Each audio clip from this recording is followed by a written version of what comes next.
If you would happen to be in the Denver area anytime in the next whenever, if you left Denver, Colorado, and headed pretty much directly south for about 100 miles, give or take, you might stumble across the sleepy little tiny town called Antonito, Colorado. Now, there isn't a whole lot going on in Antonito. It's a town of probably less than 1,000 people, and there is one major industry in Antonito, Colorado. It is the tourist industry, and it is the home of the Cumbres Toltec Narrow Gauge Railway. And when you are in Antonito, Colorado, you are only about 8 miles, maybe 10, from the New Mexico border. And there's another little town called Champa, New Mexico, on the just on the other side of the border. And I said it's only about 8 miles as the crow flies. But the problem is, between, right on the state line, is this huge pass. It's about 10,000 feet. It's called Cumbres Pass. And the narrow gauge railway can take you up over this pass. It's about a 2-hour trip, if I remember right, up over this narrow gauge railway, up over the pass, and down into Champa, New Mexico. Now, the reason I bring this up is because this particular time of year, the narrow gauge railway gets really popular because it winds its way through the wilderness areas of the San Juan Mountains, and the San Juan Mountains are full of aspen. And during the months of September and October, a lot of the cars in the narrow gauge railway that you can ride in are open to the air, and the steam locomotive is still original equipment, and it still burns coal. And if you're in one of those open air cars, you get wonderfully doused with hot, sooty, black ash and smoke, and it's kind of awful. If you like that sort of thing, it's great. If you don't, they also have covered cars. But the thing is that as you move through the pass, as you get up into the mountains and so on, particularly in this time of year, you can look out over the valleys or into the neighboring hillside and so on, and there are just entire mountainsides that are just covered with the aspen trees. And this time of year, the aspen just turn the color of sunshine, and there's these golden, shimmering, giant patches of the aspen trees, and it's just a wonderful experience. And if you ever get the chance, if you're in the area, take an extra day and ride the narrow gauge railway up over Cumbres Pass, particularly if it is in September, October, because this is what you're likely to see. Now, I know what you're thinking. You're thinking, this is great. I came to church expecting a sermon, and I get a travel log. If I'd known this, I'd have come more often, right? But at the risk of disappointing some of you that thought you were going to be able to duck out of the sermon, we're not going to do that. But I wanted to whet your appetite a little bit about the aspen trees and about how when you are in the mountains and you see these giant patches of aspen, there's a reason for that. And they always grow in groups or in these giant groves. And we're going to talk a little bit about the aspects of community as it relates to the aspen tree.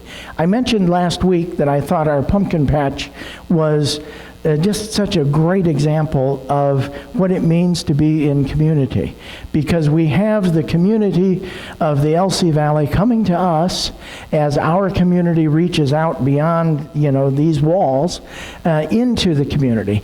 And if you visit with somebody who has actually worked the pumpkin patch, they will tell you that probably 90 or 95% of the people that they talk to that come and experience the pumpkin patch, they're not from this church. Almost everyone that comes to our pumpkin patch is from somewhere out there. We didn't sell $900 worth of pumpkins yesterday to just you. There might be a couple of you that came by, but for the most part, it is a way that we reach out. Now, a number of you were in attendance at our Charge Conference. Our Charge Conference was a little bit over a week ago, and it was a joint Charge Conference where we got together with several other churches, the Clarkston Church and the United Methodist Church in the Orchards, and there was a representative there from Soton. And so we got together, and our district superintendent was also there. And his name is Greg Seeley. If you've had a chance to visit and meet Greg, he's a great guy. But Greg made a point to tell us, all of the churches that were present there, that we face many of the same kinds of challenges. That, we're not alone. Whether we're trying to attract new people to our church, or whether we're trying to figure out a budget, or whatever the challenge happens to be, we are in community with one another, but that we also face similar challenges. And the conversation got around to, well, how do we attract new people? How do we get them to come to our church? And Greg said something that I thought was really interesting. He said, you have to create new spaces for new people. And that really is what we're doing with the Pumpkin Patch, because it provides so many different new spaces for people to come and connect with us in a completely different, non-church sort of way. And sometimes that's the only door that some people will walk through, is when, it's presented in a different way. And examples of that are, we had over 100 SC athletes come and help us when it was unloading day, to come and unload the pumpkins. And that is a way that we created new space for new people. Yesterday at the Pumpkin Patch, there were 2 LC students that signed up to work a sales shift just because they thought it was fun. So we create new spaces for new people. And that is the way that we are in community. Now, I've looked up a movie clip from an old movie, and I remembered this, and didn't mean to just kind of surprise you with this, Kyle, but you've been through this before, so you know how it works. But this movie clip is from the movie Phenomenon. Anybody remember this from years ago? Yeah, John Travolta is our hero, and in that movie, he doesn't know exactly what's going on right at first, but turns out he's developed a brain tumor. And this tumor is inoperable, but before it becomes fatal for him, it stimulates areas of the brain that most of us never use. Now, this is sort of real life, it's sort of science fiction, and it crosses over. But he says some things in this movie clip that I think are interesting, and I wanted to remind you of that. So we're going to just take a few minutes and watch a little bit of Phenomenon as John Travolta interacts with his community. How do we know you read all these books? Well, ask me something. I'd be glad to answer any question that you have. Or how did you break that mirror, George? Not even touching it. Now, I want to talk to you about that, Baines, because I know you've been worried about it. And okay, come here. Everybody, gather closely. May I use your glasses? What you're about to see is not a trick. Okay, it's just let's call it an experiment in energy. Well, everything there is getting this? Is made up of some living energy, okay? See, now all this is kind of a dance or a partnership between the energy coming from me and the energy of the plastic. Now that's it. Well, why can't we do it? Well, focus, the clarity of thought. I don't know. Maybe you can, Baines. What about the UFOs? What are they? I don't know that either. Yes, you do. Yes, you do. This power began the night that you saw the object in the sky. That was a light. No. Let me just finish this one thing. Now, we're talking about a partnership. Do you know what the largest living organism in the world is? Okay, it's a grove of aspen trees in Colorado, acres of aspens. Okay, now they thought they were disconnected, separate, but indeed they found out that they weren't. That there was one giant organism with the same root system. What sort of light was it? Now that's not unlike Answer the us. We question. think Why that- won't you that tell we're us what you know disconnected, about that the we're separate. UFOs? You sure it Can you wasn't move the the table? aliens? But you know, How did you feel when you saw that? I think you know more than you're telling we're us. not now. The aliens Imagine, were imagine right. if I we haven't seen the opened light you. since the It's all a 28 hoax. or Decided any to other be a part of activity. Are you hiding something? No one isn't always successful when he's trying to communicate, but did you hear what he said about a cooperation or a dance? How we share that energy and how we can tap into each other's energy. And then he said something about the aspen trees. He said the single largest living organism in the world is a grove of aspen in Colorado, acres and acres and acres of aspen. And I started by telling you a little bit about the narrow gauge railway that leaves Antonito and goes up to Chama, and shared with you some of those images of what it looks like when that group of aspen all decide to change color all at once. But what I want you to hear is that they are a single living organism. And in that context, when we talk about community, and when we talk about community as a church, I remember what the scriptures say about a church being a body, that we are, in fact, the body of Christ. And even though we have many members, we are not individual members. We are all connected.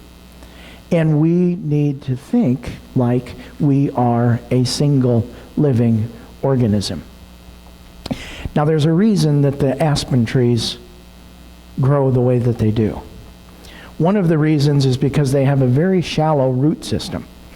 If you noticed, even if people, landscape with an aspen tree, the nursery will tell them, don't plant just one.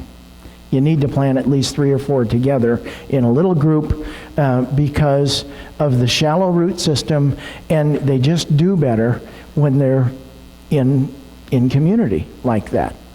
Now, what actually happens is aspen trees don't seed. This shallow root system spreads out, and when the roots get near the surface of the soil, another little tree pops up.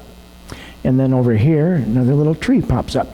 And pretty soon there is this web of root system that intertwines with each other, and there isn't any way to determine what roots belong to what trees. And they cease to become individual trees, and they are, in fact, a single living organism. And that is the context when we speak of community, and we speak of this community as a body of Christ. That's what I want you to think of, is the aspen trees, and how they are a single living organism, and how we as a community need to approach things as a single living organism. Now, there's another thing that happens with the aspen trees. They grow, they thrive in the Rocky Mountains.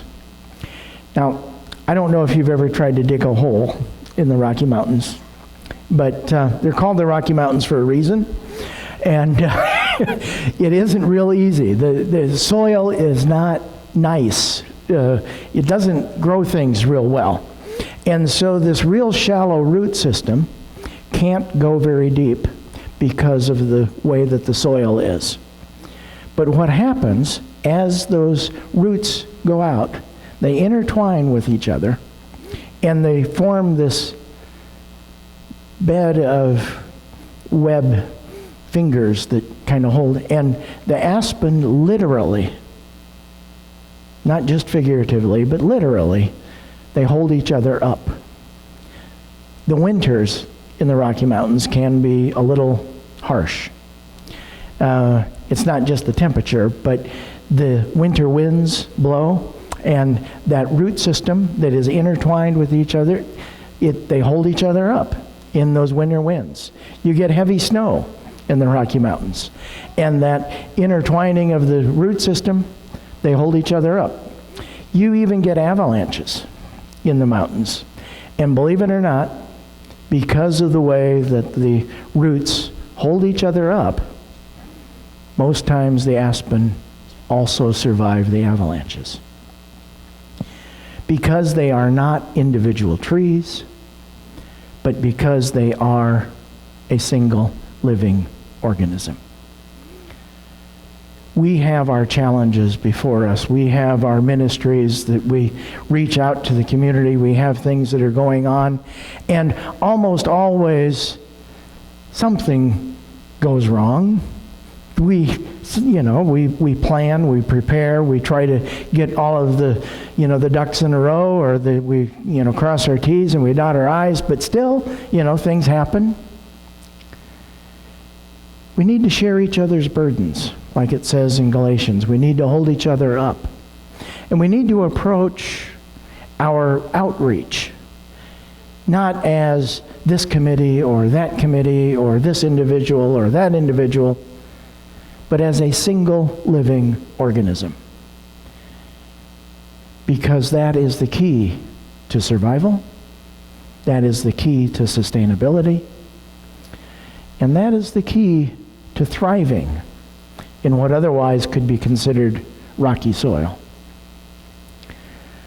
And that, I guess, is food for thought. So go in peace and hold each other up when the winter winds begin to blow.